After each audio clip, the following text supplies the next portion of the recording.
Oh.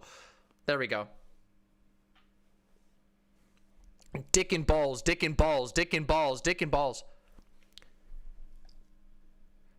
Riley tells me he wants to stream League, and I think he'd be a good live memer about it. Yeah, I think he could be. Yeah, I think he could be. But you gotta invite me so I can shit talk. Unironically though, okay, this is like, there was a lot of memes going on there, but unironically, I actually think that like League of Legends is a cognito hazard, and I've come to actually hate the game. Now, I've played it a lot over the years, but it's only recently that I realized how bad it is for like friendships. It just is. Anyway, all right. Enough MOBA talk. We have to do some drama. We have some drama to get into, don't we? Don't we? Look, and I barely alienated anyone. I only alienated, it was actually Among Us that alienated the most. But that's okay, because I love you all and I like playing Among Us, so I'm gonna do it anyway. What about Smite? Oh, Smite is kind of cool, but Smite's just like imbalanced. Kind of. You love Brianna? Well, listen, we're not going into Dunk. We're just gonna find out what's going on, because I don't know anything. Yeah, I don't know anything. I don't know. Who knows? I don't know shit about Brianna. I mean, I do a little bit, and I know a lot about Sam Seder, but I don't know what actually happened. So we're gonna find out. Together. You're only friends with self-hating LoL players? Okay, but Vermin, like, the only way to be a healthy LoL player is to be self-hating. There's one of two ways to play League of Legends. You either have to hate yourself, because League of Legends is a form of self-harm in a lot of ways, or you have to have, like, this level of zen that's like, you go into League of Legends and it just literally doesn't bother you. Because I think that's how pro players are, is like, you know, like pro players, I think they just don't give a shit anymore. But if you like want to hurt yourself via video game, League of Legends is a game that just every part of its design like it accentuates anger and leaves you with no satisfaction. There is almost no satisfaction to be had. The only satisfaction in League is crushing your opponents. In Heroes of the Storm, if you lose, it can suck. But you might be like, wow, I did this really cool shit in Heroes of the Storm, and I feel proud of that. And Dota is worse, by the way, than League of Legends, and there's a couple of reasons for that. But yeah, League of Legends is like, it is a game that is, it's like, again, I think it's like a cognito hazard. And I don't know.